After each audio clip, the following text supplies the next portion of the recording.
say about the guys to get down 30 and then all of a sudden wind up in a one possession game there at the end?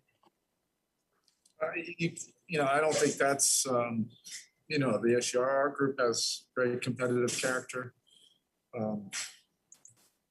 Charlotte really had us on our heels in the first half. They looked like the fresher team, playing with a lot more speed and energy, quickness. We looked like a team, probably on a back-to-back, but we settled in, and in the second half, there are so many more multiple efforts, inspiring plays, either deflections or on the floor.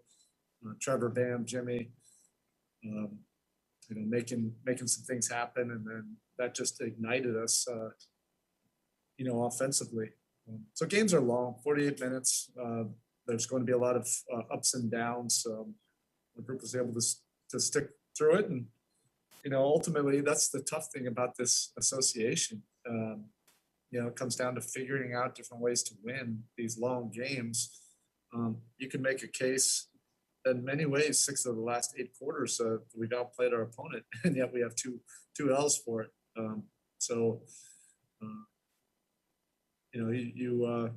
You take this and learn from it, and we'll get on to New York and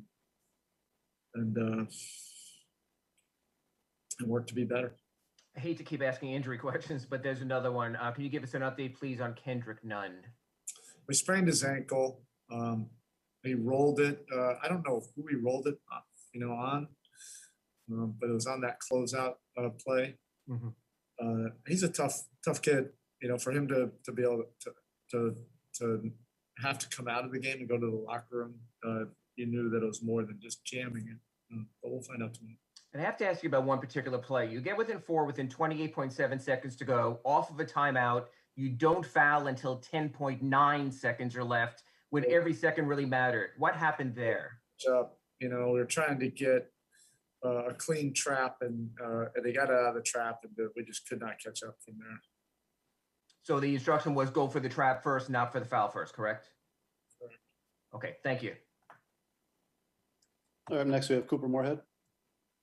Yes, well, there's been quite a few instances this year where the team is, it's a close game, but maybe playing from behind, where it suddenly seems like the ball is finding Bam downhill a lot more. This is not a question about whether he should be aggressive or not, but is that really just come about because the other team starts overplaying the 3-point line a little bit more and opens that up, or is there something else that unlocks in those? But I think it's also, it has to be a conscious intention of our team to get Bam in more downhill situations. And in the second half tonight, I think that was a byproduct of some really good ball movement. They were chasing us off the 3-point line, and we were able to find him on the move without missing the moment. And that takes everybody working together, to get those opportunities. But he's a handful because he's got great hands, has great agility. His touch has improved so much around the rim. We just have to work for those, a little bit